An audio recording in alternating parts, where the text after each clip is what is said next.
Hello everybody and welcome back to Red Eagle Politics. Make sure you like this video down below and subscribe to the channel if you are new. So Liz Cheney went down last night. It was not even close. Liz Cheney couldn't even crack 30% against Harriet Hageman in the final primary that featured a member of the Impeachment 10. You saw this happen last night in real time. We had a very good stream. We had, I think, a total of 300,000 people plus that stopped by throughout the night just to watch Liz Cheney collapse and to celebrate the end of yet another political dynasty ended at the hands of Donald Trump. Trump ended the Bush dynasty when he defeated Jeb Bush back in 2016.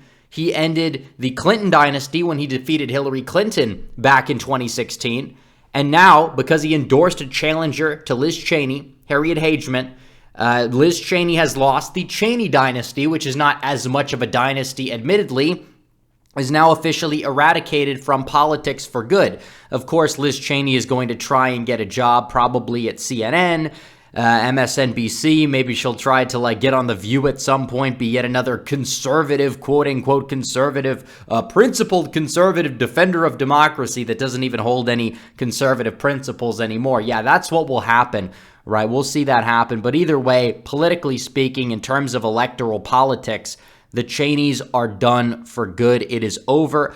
And it's so true. You see this before our very eyes. And that's all thanks to Donald Trump. Liz Cheney is somebody that developed a case, a very terminal case of Trump derangement syndrome out of nowhere. And then you look at her voting record since then, it's really been very liberal on certain issues. They always say, oh, well, the only reason why people don't like Liz Cheney is because she said something bad about Trump and they're cultists. And it's like, no, Liz Cheney's a warmongering neocon her whole entire career. Her agenda is not Trump's agenda. It's not America first. And she is throwing Trump under the bus, not just Trump, but also his supporters under the bus.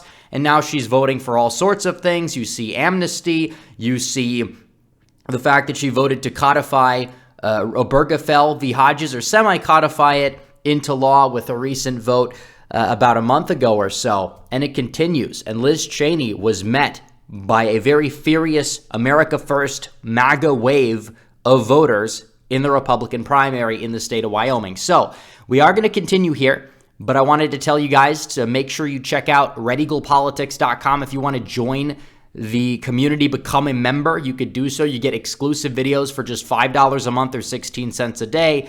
And you also can join the Discord, get access to the newsletter, etc. at redeaglepolitics.com. But we have to talk in depth about this because Liz Cheney, she underperformed the polls. A lot of polls had her in the 30s. Some even had her getting closer to 40%, and she couldn't even break 30%. She did win 2 counties. She won Teton County, which is full of bureaucrats and Democrats, and I believe there might be a native reservation in that county. Again, is that really that surprising that that's the county she wins? And she won it big, by the way, but you look at Albany County, which is home to the university. This is a county that very narrowly voted for Trump in 2016 and that he narrowly lost it in 2020. Again, a very defavorable county for Wyoming. Not a lot of votes there, but still. And Liz Cheney ended up winning it by just 3 points. And in the rest of the state, it was a brutal beatdown. Hageman was getting over 80% in some of these counties. It's insane. You look at all of these yellow counties on the map here. She was running up the margins in every single one. Even Casper, large population center there, she won 66% of the vote. Cheyenne, she defeated Cheney by roughly around 20 points. It really didn't matter where in the state it was. She did very, very poorly in terms of Liz Cheney. She did awful. It's hilarious to watch it unfold in real time. And just another Impeachment 10 Republican to go down. Of the 10, 8 of them have gone down. They either lost their primary or knew they were going to lose their primary, so they bowed out. And 2 did advance. Now, the 4 that lost, you have Cheney in Wyoming. You have Herrera Butler in Washington. You have Peter Meyer in Michigan. I think that one arguably might be the most satisfying one of them all besides Cheney. And you also have Tom Rice, who dropped the ball so hard, and everybody knew he was just a loser because he had no reason to act the way he did. He was a run-of-the-mill, if not, you could even say above average on certain issues, congressman, but then he developed a certain level of TDS that was just completely uncalled for, and as a result, he lost. Now you had some retire. You had John Katko. You had Adam Kinzinger, who's another big loser. You have Fred Upton, who also decided to retire. He's been there forever. He barely got by in his primary in 2020 against somebody who was not really well funded. And then you had Anthony Gonzalez in the state of Ohio. All four of them would have lost their primaries but have retired. And then you have two that did advance. Now, Trump didn't even endorse a challenger to David Valadao. If he did, Valadao probably would have gone down. Now, admittedly, this is a seat that is Biden plus 13 or so. It's a ridiculously Democrat-favorable seat, so a lot of Republicans are saying, who really cares what happens there? Taking out Valadao, it's kind of a waste of resources, regardless of how he votes, because he kind of keeps quiet for the most part. And then you have Dan Newhouse, who also got by via jungle primary. Now, Newhouse didn't even get a majority of the Republican votes in his district.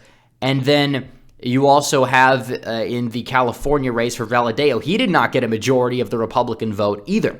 So either way, there is a rebuke. The jungle primaries are what are saving some of these people, and they ideally need to go. Now, we're not going to change the process in California because we don't really hold any power in California at all to change the system, and Democrats seem to be perfectly content with that. But either way, that's beside the point.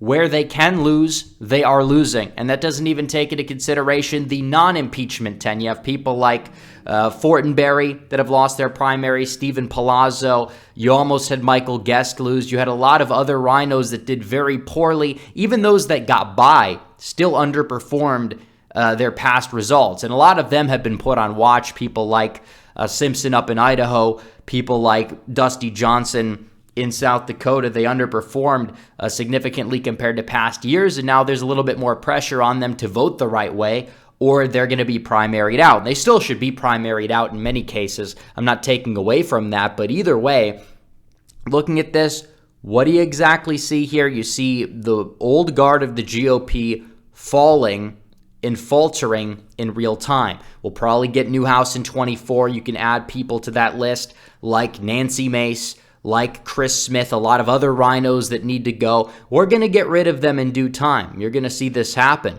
But either way, Trump and the America First movement, Trump's movement, they're all just terraforming the GOP from the old guard, the neocons, the establishment Republicans, to the new guard, the America First Republicans.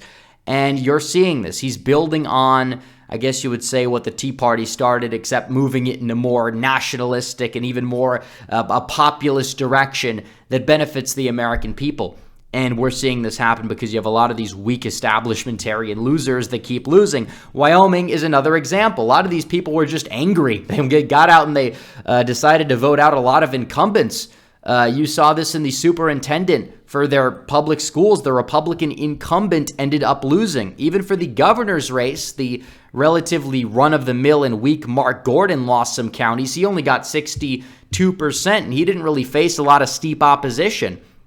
So already you see that there is this wave of anger just at the current officials, and that's going to be very helpful moving forward. And we're going to build on top of this because 2022, we have a lot of wins that are adding up, but it's not enough. We have to build on top of it. And sadly, we're not getting every single thing that we want. I wanted to also touch base on Alaska because Alaska had their primaries last night as well.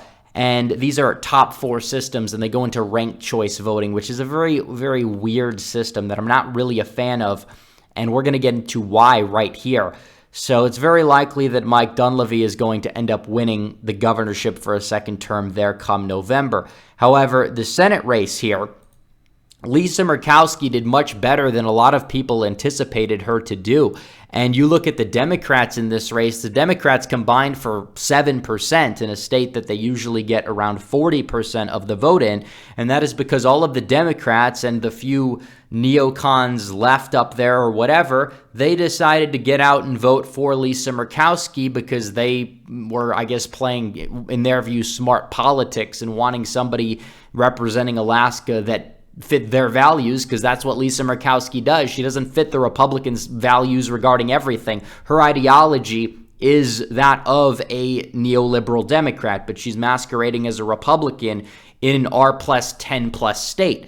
And then you have the America First candidate, Kelly Tshibaka, and so far she's getting shafted. She's down by 5. Now, she's going to advance to the general election. There's still time for her to make up some ground, and the primary electorate is not always representative of the electorate that we will see come November. But still, it shows you have a lot of Democrats that are voting for Republicans in primaries because they're afraid of what's happening.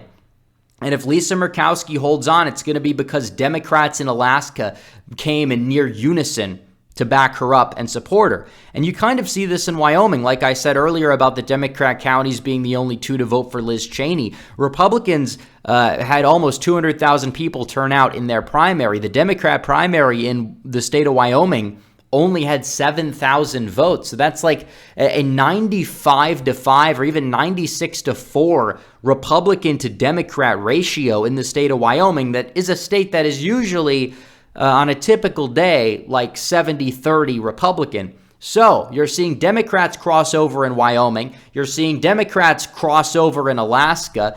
And they're the ones sabotaging. This system is a disgrace either way. Even though Liz Cheney won, there should not be open primaries in really any capacity. And regarding the Alaska system, if it was just Republicans in a Republican primary, Lisa Murkowski would not have even gotten 30% of the vote. And even if she tried to do a write-in campaign, probably wouldn't exactly work as well as it did in 2010. But there shouldn't be a write-in campaign for somebody who loses a primary. You should have sore loser laws like many states do.